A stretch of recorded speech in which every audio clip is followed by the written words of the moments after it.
topik yang hari ini ya.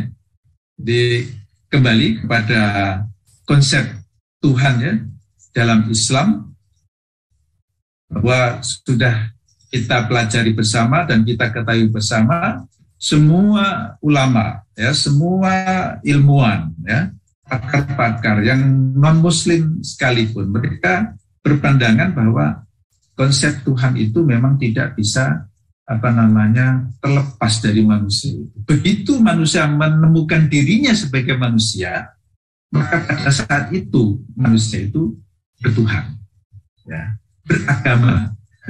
Itu Karen Armstrong mengatakan seperti itu, dan juga Rudolf Otto ya, dan kemudian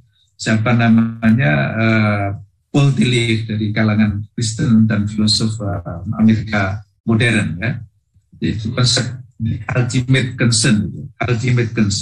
Kepada ibu sekalian, hanya bedanya kemudian ya, konsep Tuhan itu difahami dengan berbagai pemahaman ya. Yang jamak di barat itu tadi sebagaimana Pak Habib menyinggung Peter Berger ya. Peter Berger seorang sosiolog kontemporary ya, yang begitu sangat segani dan banyak mengembangkan ilmu sosiologi modern ya, gimana memang aroma epistemologi sekuler ya itu sangat kental memang, atau bahkan itulah yang menjadi roh ya, yang menjadi roh ilmu pengetahuan modern, sehingga tidak mengherankan apabila termasuk konsep Tuhan atau realitas Tuhan itu semua adalah bagi mereka socially constructed ya. Jadi konsep-konsep semua, realitas-realitas adalah socially constructed ya. Jadi dikonstruksi secara sosial. Artinya konsep Tuhan itu ada, itu tidak bisa diingkari, tapi adanya itu bukan karena ada dengan sendirinya, ini ya, bukan karena ada dengan sendirinya, tapi adanya itu karena manusia. Manusia yang menciptakan konsep itu, ya. Jadi baik yang melalui aliran sosiologi, antropologi, ya, ataupun yang melalui aliran psikologi atau psikologi analisa, sebagaimana yang sedikit sudah saya singgung di depan, ya. Dan inilah ya yang kemudian berkembang di dalam menguraikan, di dalam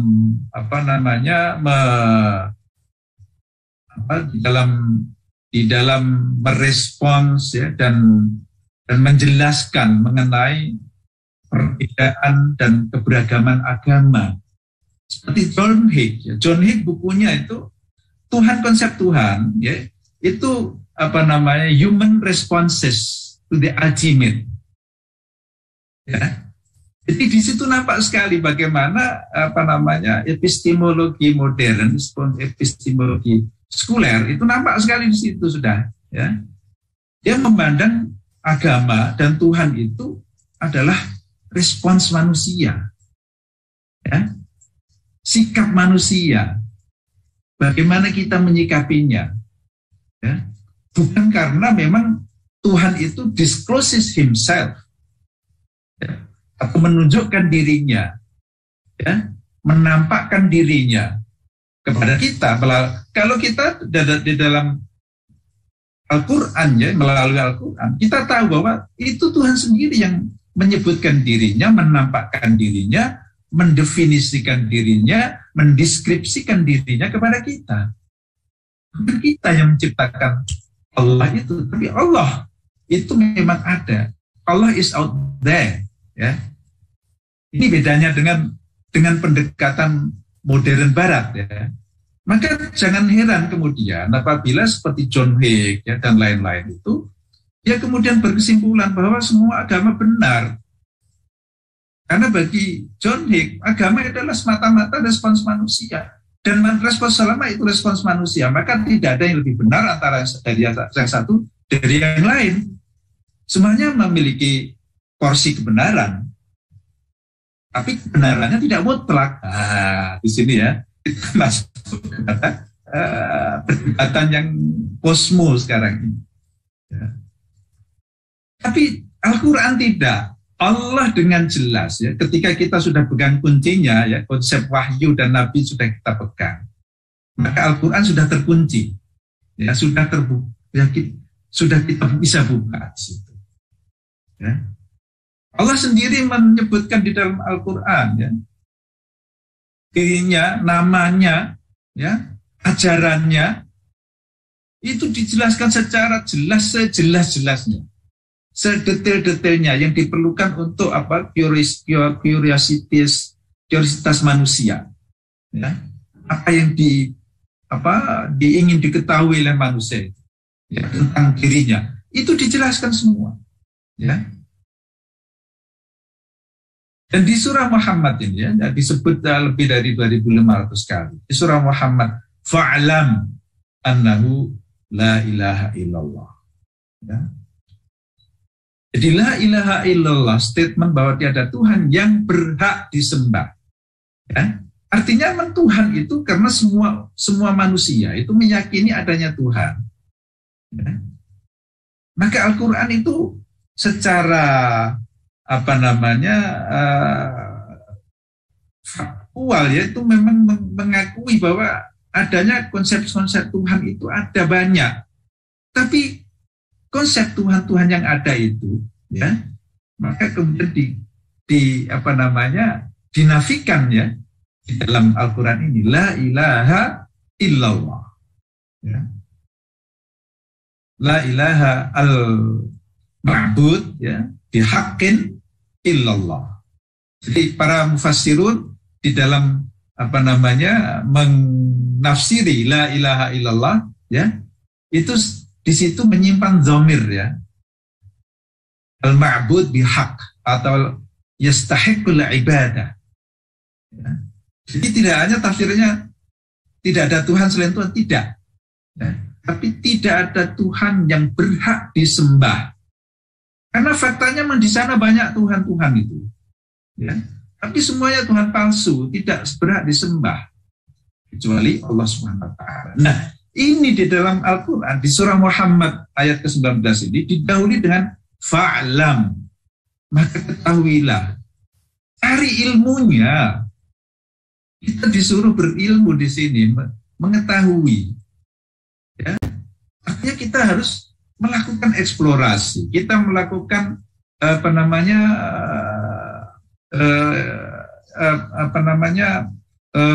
perenungan, ya. Refleksi, kita melakukan observasi, ya, yang pada akhirnya itu akan sampai pada kesimpulan bahwa tiada ada Tuhan yang berhak disembah selain Allah, la ilaha illallah, ya. Maka la ilaha illallah sebagaimana yang sudah pernah saya sampaikan pada siri yang sebelumnya, ya. Profesor Ismail Al-Faruqi ya, itu dalam menjelaskan mengenai la ilaha illallah ini luar biasa, ya. Bahwa la ilaha illallah ini adalah nosological concept, ya. Jadi konsep yang memang subject to knowledge, subject to reason, ya. Karena di sini ini fa'lam, kita berilmu itu melalui akal, ya. Kita melakukan eksplorasi, observasi, kita melakukan refleksi, semuanya menggunakan akal tuh, ya. Jadi makanya saya katakan, saya buat satu ungkapan sendiri dalam manifesto epistemologis, ya, yang luar biasa, ya. Al-Quran itu atau wahyu di dalam Islam itu adalah manifesto epistemologis yang luar biasa, ya. Karena konsep ilmu yang betul-betul bisa diuji, ya, secara ilmiah, bisa diuji secara rasional, menggunakan logika yang benar. Ya. Konsep. Dan dengan konsep la ilaha illallah ini, Profesor Ismail Al-Faruqi itu membuat satu artikel ya dalam rangka untuk menjawab ya dan menangkis pendapat Profesor Wilfred Caldwell Smith ya mengenai esensi agama. Ya. Profesor Al-Faruqi, inilah esensi agama dalam Islam itu, la ilaha illallah. Ya. Bisa dibaca artikelnya ya, itu diterbitkan di jurnal Numen ya pada tahun 1963 kalau nggak salah, dan kemudian diterbitkan ulang di dalam buku yang diedit oleh Athaullah Siddiqui ya, yang berjudul bukunya yang berjudul Islam and the Other Faith ya. Islam and Other Faiths ya. Baik, kita lanjutkan ya mengenai Allah ini ya. Namanya jelas sekali ya, nama utama, proper name Tuhan dalam Islam adalah Allah ini. Atau dalam istilah para ulama kita ya, itu adalah al-ismul a'zam ya. Jadi asma Allah yang paling agung adalah Allah itu. Nanti kita akan sedikit menyinggung mengenai asma, tauhidul asma as-sifat nanti ya. Qul huwallahu ahad. Di surah Al-Ikhlas ini ya, Allah Subhanahu wa taala memerintahkan kepada kita Rasulullah SAW untuk umat manusia ya, bahwa Tuhan ya yang sebenarnya yang berhak untuk disembah satu-satunya adalah Allah. Namanya Allah, nama Tuhan itu ya.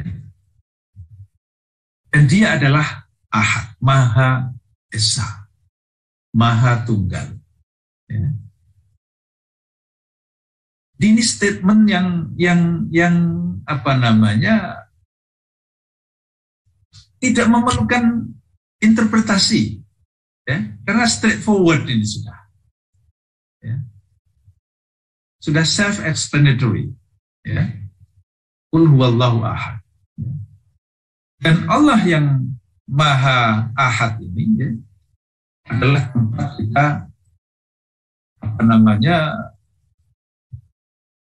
berteduh, berlindung ya, bersandar ya, yang merupakan sandaran ya bagi semua makhluknya.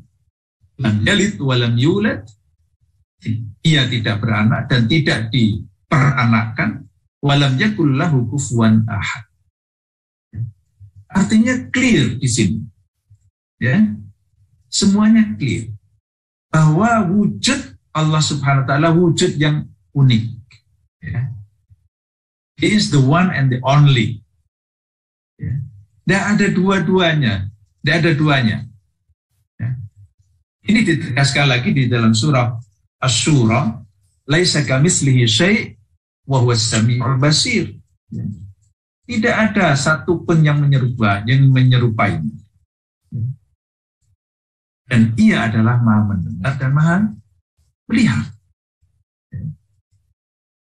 Jadi konsep Allah Subhanahu wa taala atau definisi Allah Subhanahu wa taala, deskripsi ya. Kalau konsep kadang-kadang kita kurang pas mengatakan konsep Allah ini, karena Allah ini bukan konsepsi kita sebetulnya. Ya.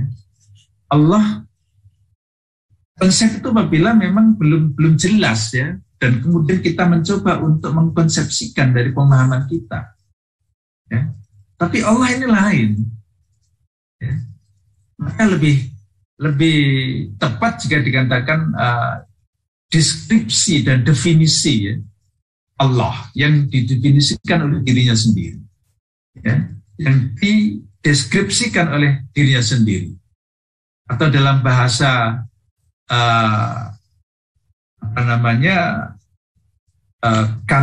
Kantian epistemologi, Ding an sich, ya, phenomenon, ya, kan itu membedakan realitas menjadi dua, ya, noumenon dan phenomenon.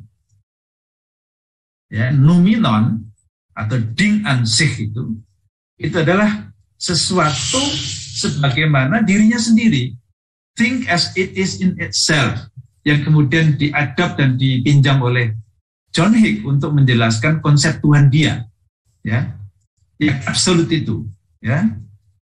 The absolute adalah think as it is in itself, ya. Nah, think as it is in itself dalam Islam ini, Tuhan, ya, God, ya, as the ultimate in itself, ya, adalah ini yang disampaikan oleh dirinya sendiri. Ya. La ilaha illallah, qul huwallahu ahad, Allahus samad, lam yalid wa lam yulad wa lam yakul lahu kufuwan ahad. Ya.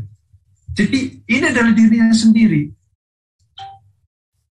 Maka inilah yang absolut. Ya. Maka teori pluralistiknya John Hick, ya, the human responses to the ultimate, ya, sebetulnya tidak berlaku di sini dalam kasus Tuhan dalam Islam ini, ya. Karena Tuhan dalam Islam, he reveals, ya, or he discloses himself, ya, dia menjelaskan dirinya, mendefinisikan dirinya, mendeskripsikan dirinya. Ya. Betul bahwa deskripsi ini disampaikan dalam bahasa, dan bahasa itu adalah merupakan satu pembatasan, padahal Tuhan itu unlimited. Tentu perdebatan ini perdebatan yang cukup panjang sebetulnya. Cuma apa yang ingin ditegaskan di sini, ya, bahwa pendefinisian ini bukan semata-mata untuk membatasi Tuhan itu sendiri, karena manusia tidak mungkin untuk membatasi Tuhan. Tapi bahwa Tuhan, ya, yang ingin mendeskripsikan dirinya sebatas yang bisa diketahui oleh hambanya, itu sah-sah saja. Ya. Dan bahasa manusia memang seperti itu. Seperti laisa kamitslihi syai', bukankah itu adalah absolut? Ya. Tidak ada sesuatu yang menyerupainya. Ini mengenai Allah Subhanahu wa Ta'ala. Siapa Tuhan dalam Allah itu? Ya, Tuhan dalam Islam itu? Ya. Tuhan dalam Islam adalah Allah Subhanahu wa Ta'ala. Ya. Jadi di sini Bapak dan Ibu sekalian, dari penjelasan ini Allah itu adalah Maha Tunggal, ya, dan satu-satunya, ya, maka dikenal dengan Tauhid, ya, dikenal dengan istilah At-Tauhid, ya, yaitu memahaisakan, wahada yuwahidu, ya, wahada, memahaisakan Allah Subhanahu wa Ta'ala. Dan di dalam memahaisakan Allah Ta'ala, ya, itu ada 3 penjelasan, ya, baik dalam tauhid uluhiyah, ya, tauhid rububiyah, dan tauhidul asma wa sifat. Jadi Allah itu Maha Esa dalam objek sesembahan, yaitu ilah, maka dikenal dengan tauhidul uluhiyah, ya. Disebut juga tauhidul ibadah, ya. Ini menjelaskan bahwa banyak manusia itu yang keliru atau mengalami kekacauan di dalam sesembahan ini, ya. Maka di dalam Al-Quran, di dalam Al-Hadis, ya, Allah Subhanahu wa Ta'ala itu menunjukkan dirinya, ya, bahwa ia adalah satu-satunya zat yang berhak disembah. Ya. Kenapa dia itu satu-satunya yang berhak disembah? Karena Allah Subhanahu wa Ta'ala adalah yang menciptakan segala-galanya. Nah, ini masuk kepada penjelasannya kedua, yaitu bahwa Allah itu Maha Esa dalam ketuhanannya. Ya. Ketuhanan ini di dalam bahasa Arabnya Rabbun, ya. Rabbun, rububiyah, ya, yang bermakna memberi rizki, ya, yang Maha Pencipta, yang menyayangi, yang menghidupkan, yang mematikan, yang memberi manfaat, yang mencelakakan, dan semuanya, ya, sifat-sifat, ya, yang berkaitan dengan rububiyahnya, ya. Penciptaan langit dan bumi dan seisinya, itu semuanya adalah ketuhanan Allah Subhanahu wa Ta'ala, ya. Dan ini, Bapak dan Ibu sekalian, menjadi jelas jika kita kemudian kembalikan kepada bagaimana Al-Quran itu menceritakan kepada kita, ya, atau menyuguhkan fakta bahwa orang yang memahaesakan Allah dalam ketuhanan itu tidak serta-merta dia itu sudah betul-betul bertauhid di dalam sesembahan. Ya. Bukti yang paling konkret adalah ketika Al-Quran diturunkan itu, ya, itu kaum Arab sendiri, di mana kaum Arab itu dikenal sebagai kaum musyrik. Ya. Musyrik bukan berarti mereka itu dalam ketuhanannya mereka salah, bukan. Ya, di dalam Al-Quran itu kita beritahukan di sana bahwa kaum musyrikun itu tahu bahwa yang menciptakan langit dan bumi itu Allah. Artinya dari aspek tauhid rububiyahnya mereka betul sudah. Tapi kenapa mereka dikatakan musyrik? Musyrik karena mereka menyembah selain Allah. Dalam beribadah mereka menyembah selain Allah. Padahal yang sejatinya yang berhak untuk disembah hanyalah Allah. Karena Allah adalah yang Maha Pencipta, Allah yang Maha segala-galanya, Allah yang Maha mengetahui, Allah yang Maha menghidupkan, Allah yang Maha memberi rezeki, Allah yang Maha mengasihi, dan sebagainya. Itu adalah aspek rububiyah Allah. Ya. Yang seharusnya ini adalah yang kemudian mengantarkan kita semua untuk mengesakan Allah, memahaesakan Allah di dalam kita beribadah, di dalam menyembah.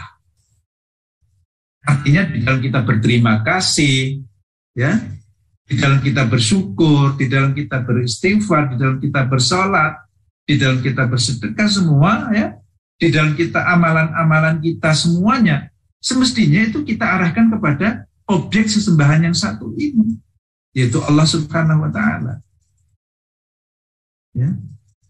Jadi di sini banyak yang kacau, banyak yang keliru, ya, dan mengikuti model yang telah dicontohkan oleh masyarakat Quraisy di Mekah pada waktu itu, atau Arab umumnya yang musyrik.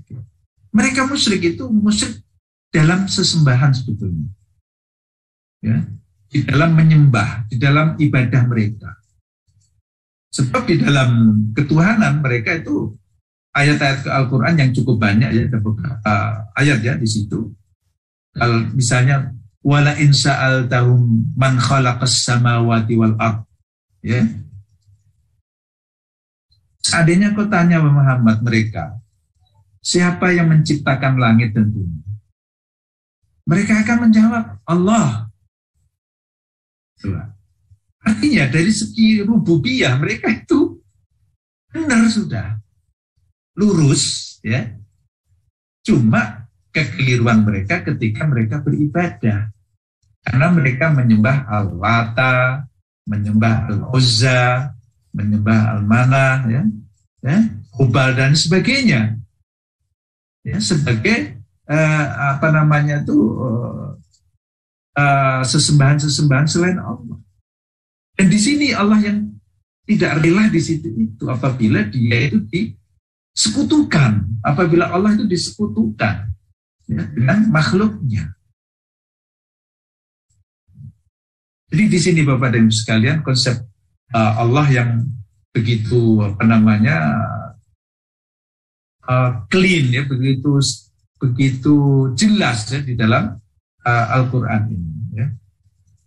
Kemudian juga tauhid ini ya bermakna Maha Esa.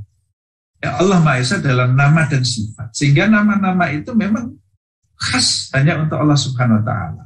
Ya. Yang ada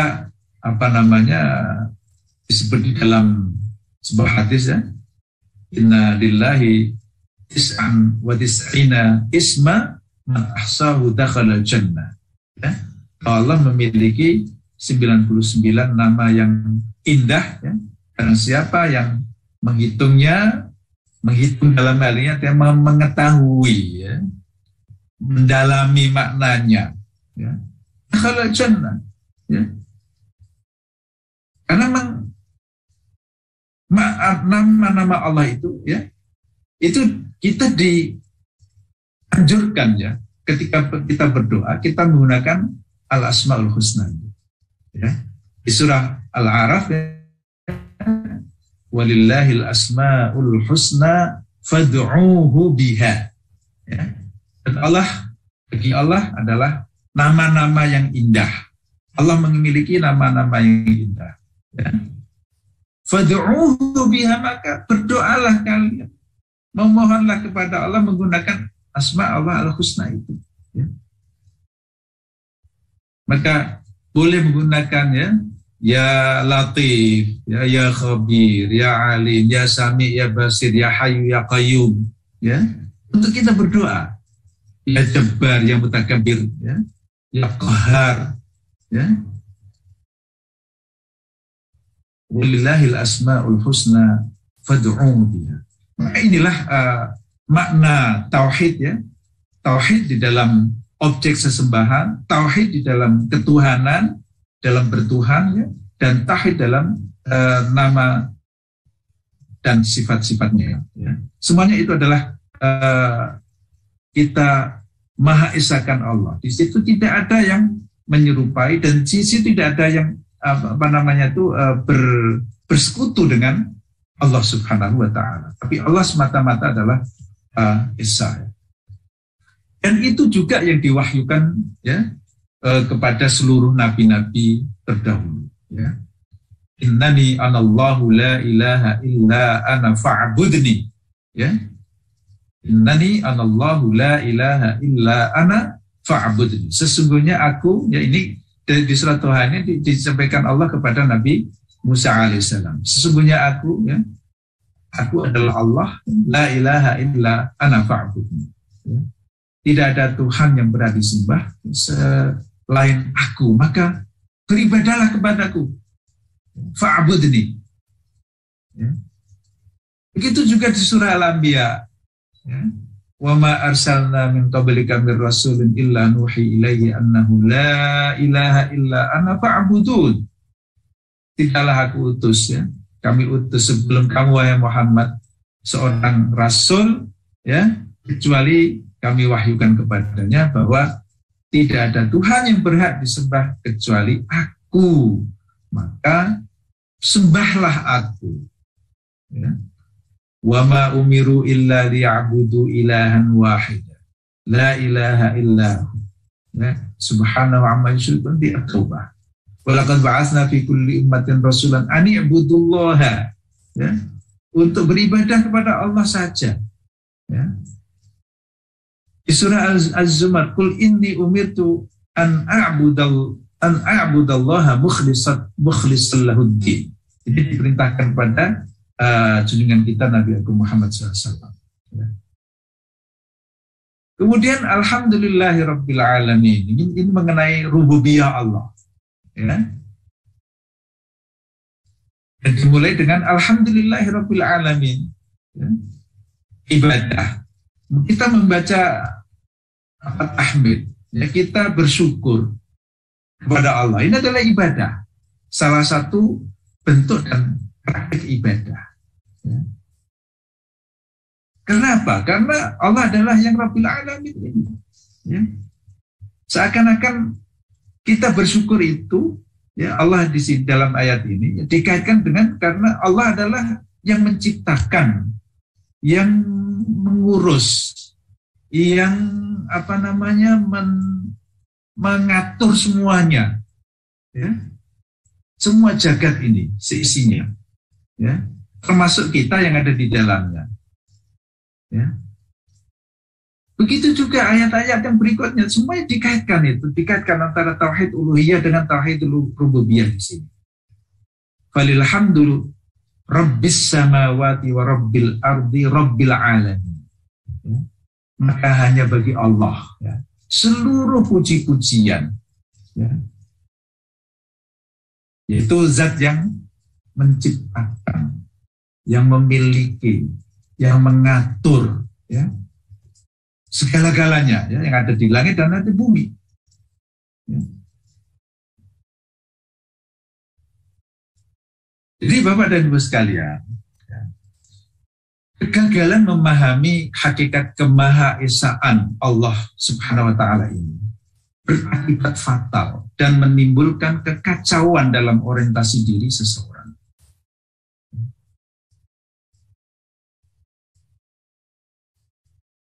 Jadi rupanya memang banyak di antara kita ini yang tidak benar-benar memahami konsep tauhid ini di dalam Islam. Ya. Banyak memang di antara kita yang hafal Al-Quran bahkan. Banyak juga yang wirid, ya, tentang mewiridkan, ya. Saya semalam baca la ilaha illallah sampai 1000 kali, 10.000, ya. Tapi apakah betul-betul mendalami makna la ilaha illallah?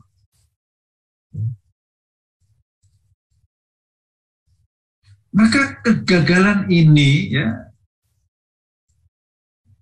adalah yang berada di balik munculnya ada gium yang koplak.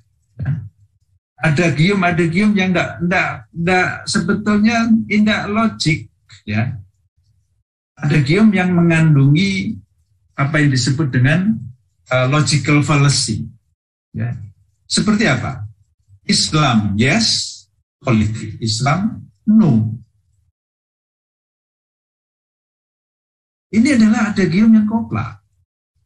Islam yes, syariat Islam no. Nah, gimana bisa seorang yang memahaesakan Allah, ya, seorang yang mengakui bahwa Allah adalah satu-satunya zat, ya, yang menciptakan segala-galanya, ya, yang mengurus segala-galanya, yang memberikan segala-galanya, ya, kemudian berkata seperti ini, tidak nyambung, ya. Islam ya, syariat Islam mestinya yes juga. Tidak mungkin Islam yes, tapi syariatnya bukan syariat Islam. Yang dipakai syariat demokrasi, yang dipakai syariat liberal, yang dipakai syariat humanisme, yang dipakai syariat pragmatisme, yang dipakai syariat ateisme. Nggak nyambung akhirnya. Nah, ini juga kesalahan kita ini kebanyakan, karena kita terlalu kaku di dalam memahami syariat. Seakan-akan syariat ini adalah istilah yang hanya bisa dipakai untuk Islam saja. Syariat itu apa? Syariat itu aturan secara keseluruhan. Ya. Kesatuan aturan, ya. A set of regulations. Itu adalah syariat. Ya. Dalam bahasa Arab, bedanya kalau Islam itu syariat Islam. Ya. Kalau Kristen ya syariat Kristen, kalau Yahudi ya syariat Yahudi. Ada syariat, macam-macam syariat. Itu aturan, hukum-hukum, seperangkat hukum yang mengatur kehidupan, itulah syariat. Ya. Jadi kita ini kadang-kadang karena ketidaktahuan kita mengenai makna syariat. Seperti tadi makna Tuhan, makna agama yang akan kita juga singgung ya. Itu bisa dipakai atau bisa itu berlaku untuk semua bentuk aturan. Ya.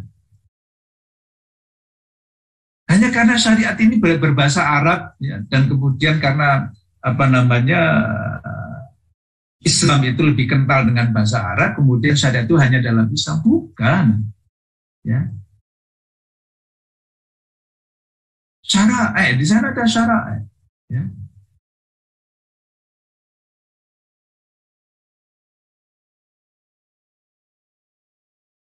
Jadi yang ingin saya tegaskan di sini adalah bahwa memahami hakikat kemahaesaan Allah, ya, atau tauhid ini, ya, ini mestinya kita terbangun di dalam orientasi diri kita, di dalam worldview kita, ya, di dalam falsafah hidup kita, pandangan hidup kita terbangun sedemikian rupa yang tauhidik, ya, yang tauhidik, ya. Semuanya serba menyatu di dalam Islam. Ya.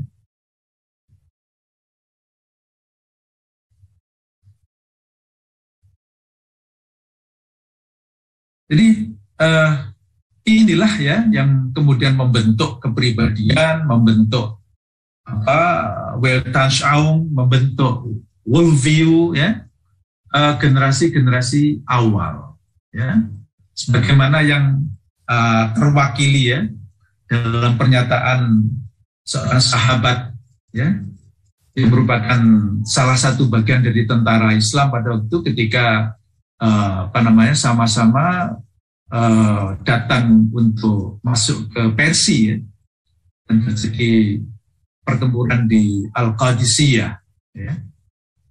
Itu sahabat Ribi'i ibni Amir, ya. Jadi dialah yang diutus oleh Sa'ad bin Waqqas, ya, sebagai panglima perangnya yang ditugaskan untuk memimpin perang ke arah timur ini, ya. Itu diundang oleh Rustum, panglima perang Persia. Ya. Kemudian Sa'ad bin Abi Waqqas mengumpulkan para sahabat, ya, bagaimana ini ada undangan dari Rustum, ya. Maka kemudian beberapa usulan, di mana usulan-usulan salah satunya adalah ada yang mengusulkan, ya, kita mesti ada satu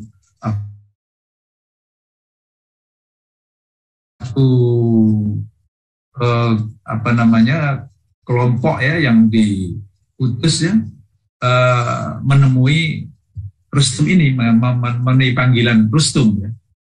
Tapi oleh Ribai dia sampaikan bahwa itu tidak penting, katanya, ya.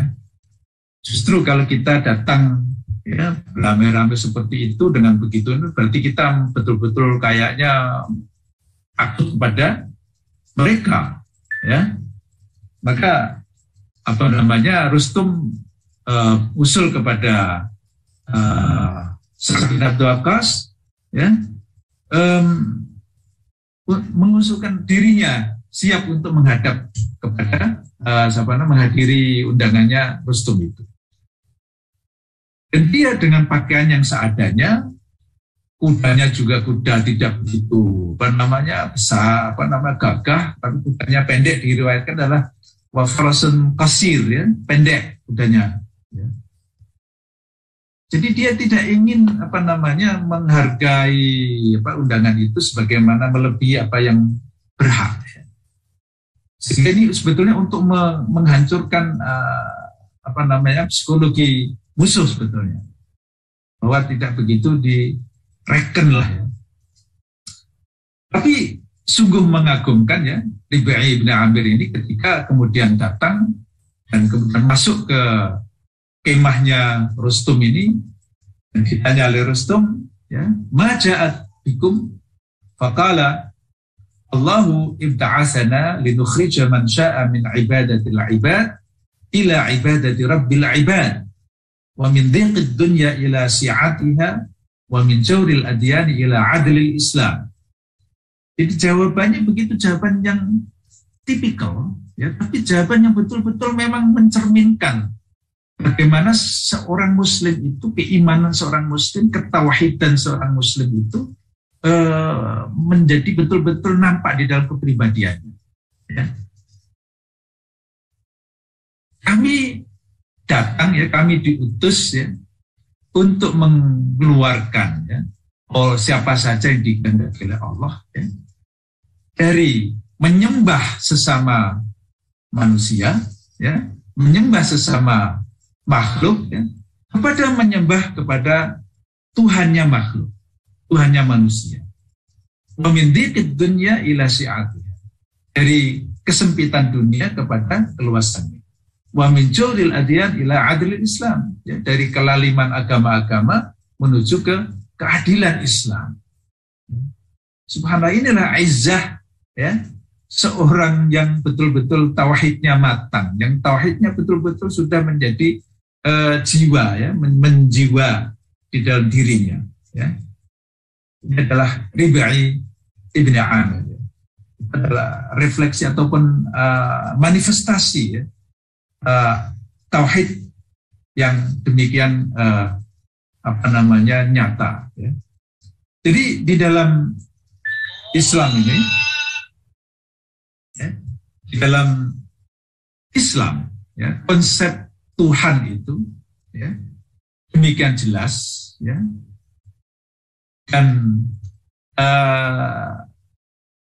konsep Tuhan dalam Islam adalah monoteis ya, yaitu tauhid tadi, dan monoteisnya adalah monoteis yang absolut. Kenapa perlu ada absolut di sini? Karena absolut monoteisme ini juga diklaim oleh agama-agama yang lain, seperti Yahudiyah ya, Judaisme dan Kristianiti ya, itu mengklaim bahwa agama-agama ini agama yang monoteistik ya. Tapi monoteismenya Yahudi adalah monoteisme tribal ya, karena bersifat tribe, hanya kesukuan ya, hanya suku Yahudi saja. Sementara monoteisnya Kristen adalah Trinitarian monoteism ya, sehingga bukan monoteisme yang betul-betul monoteis ya. Maka Weber sendiri di dalam kajian-kajiannya ya, itu selalu menyertakan sifat absolut untuk menyebut monoteisme yang ada di dalam Islam ya. Dalam sosiolog modern ya, Max Weber ya. Dan monoteisme di dalam Islam ini tidak mengenal adanya duality, tidak mengenal adanya dikotomi ya. Jadi serba menyatu. Oleh karena tunggal ya, maka yang implikasi dari tauhid ini adalah universality ya. Universal, jadi dia tidak mengenal ras tertentu, suku tertentu ya, dan juga agama tertentu ya. Sifatnya universal ya. Dan Tuhan dalam Islam juga, atau Allah adalah zat yang hidup, maha hidup ya. Al-Hayyu dalam dalam ayatul kursi ya, biasa kita baca itu Allahu la ilaha illa huwal hayyul qayyum ya. Jadi zat yang maha hidup ya, the ever living, the sustainer of all existence, Al-Qayyum, dan bukan Deus Otiosus, non-engaging God, Tuhan yang sudah selesai tugasnya, tidak. Tuhan selalu ada, membersamai semua makhluknya. Ya. Dalam surah Ar-Rahman, yas'aluhu man fis samawati wal ard kulla yaumin huwa fi sya'n. Ya. Semua yang ada di langit dan bumi selalu meminta kepadanya. Setiap waktu dia dalam kesibukan. Jadi Allah tidak pernah tidur, Allah tidak pernah berhenti, tidak pernah istirahat. Nah, Allah, ya. Maka segala sesuatu yang ada di dalam wujud ini tidak bisa lepas, ya, dari kontrol dan dari ilmunya dan dari perhatian dari Allah Subhanahu wa Ta'ala. Nah, oleh karena itu, ya, Allah ini Tuhan di dalam Islam ini sebagai the core of normativeness. Ya. The Islamic values, Islamic norms, ya, itu semuanya berdasar, ya, dari tauhid ini. Ya. Maka Bapak dan Ibu sekalian, ya, tauhid ini kemudian berimplikasi, ya, pada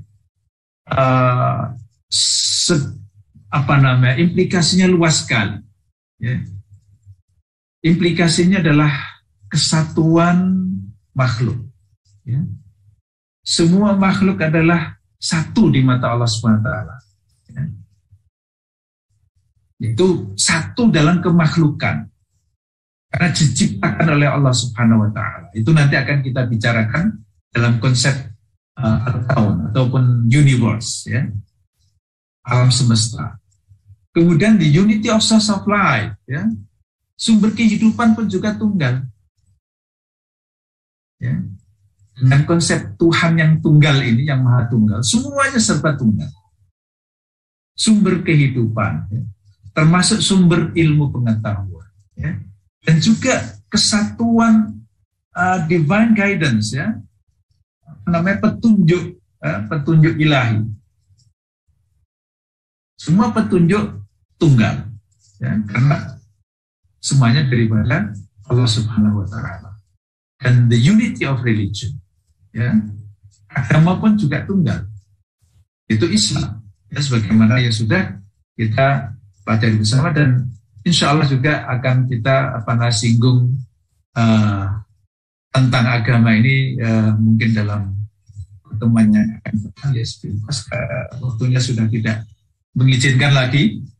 Jadi mohon maaf, memang pembahasan tentang konsep Tuhan dalam Islam ini atau di dalam tema Al-Quran ini sangat luas sekali, ya, karena serba mencakup.